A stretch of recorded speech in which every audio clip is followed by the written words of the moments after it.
What if I told you one quiet woman walked into a debate and walked out exposing a secret so earth-shaking it left a Trump heir speechless? Tonight, a single folder, a single truth, and one perfectly timed sentence turned confidence into collapse, and no one in that hall sees it coming.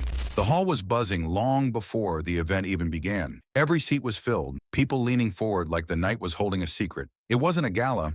It wasn't a political showdown, just an open debate where anyone could speak freely, no filters, no scripts. That alone made the air electric. Barron walked in first, tall, confident, acting like he already owned the night. He had that polished smile, that "I know exactly how this will go" energy. Jasmine Crockett slipped in quietly a few minutes later. No entrance, no performance, just steady confidence. Those who knew her already understood. Jasmine didn't rattle. The discussion rolled on smoothly at first, but beneath the calm, something sharp was building. Barron kept glancing at Jasmine, studying her like he was waiting for the right moment, and then it came. The host opened the floor to talk about identity, respect, and responsibility. Imagine being a young man born to Jamaican and Panamanian parents who messed up not once but twice. Imagine standing in front of a judge with your whole future hanging in the balance, and instead of prison, you are given a promise of mercy.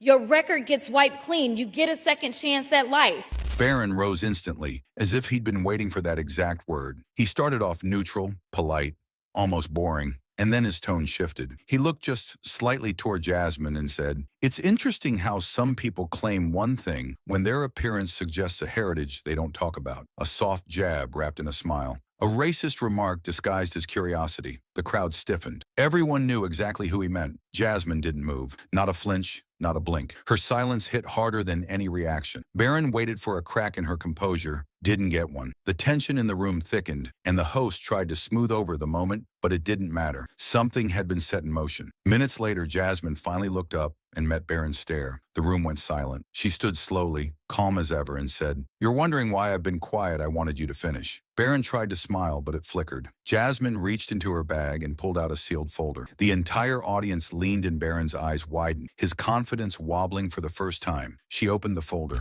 I can't seem to find the crime, and honestly, no one has testified of what crime they believe the President of the United States has committed. But when we start talking about things that look like evidence, they want to act like they blind. They don't know what this is. These are our national secrets. Looks like in the shitter to me. "I hoped I wouldn't need this," she said. "But when people use identity to cut others down, I come prepared." The room held its breath. "I hired someone months ago to trace a certain person's heritage, not out of curiosity, out of necessity." Barron swallowed hard. "These papers confirm something unexpected," she continued. "Something that changes the story you've told about yourself for years." Barron's voice cracked. "What are you implying?" "I'm not implying anything," Jasmine said. "I'm reading what's written." Then she delivered the words that dropped the entire hall into shock. "Melania is not your biological mother." Gas shot through the room. Barron froze completely, his face draining of color. Jasmine didn't raise her voice. She didn't look triumphant. She simply held the truth with calm strength. I specifically was also listening to him. So at one point in time, he was talking about they were basically gauging the strength of their case, which is not abnormal. That is what prosecutors are always going to do.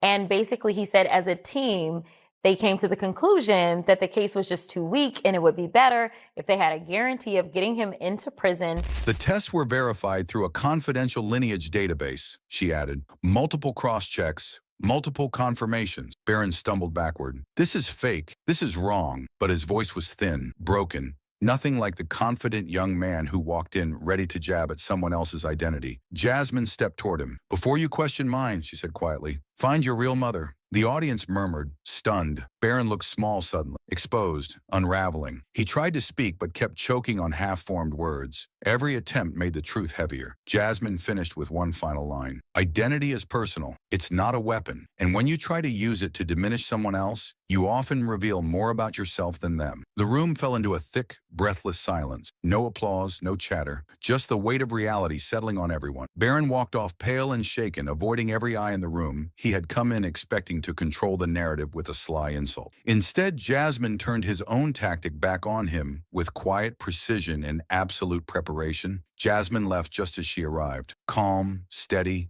and completely unshaken. Her silence, her timing, her truth had flipped the entire moment. So who really outsmarted who? The one who threw the first jab, or the one who held the truth until the exact moment it mattered? You decide.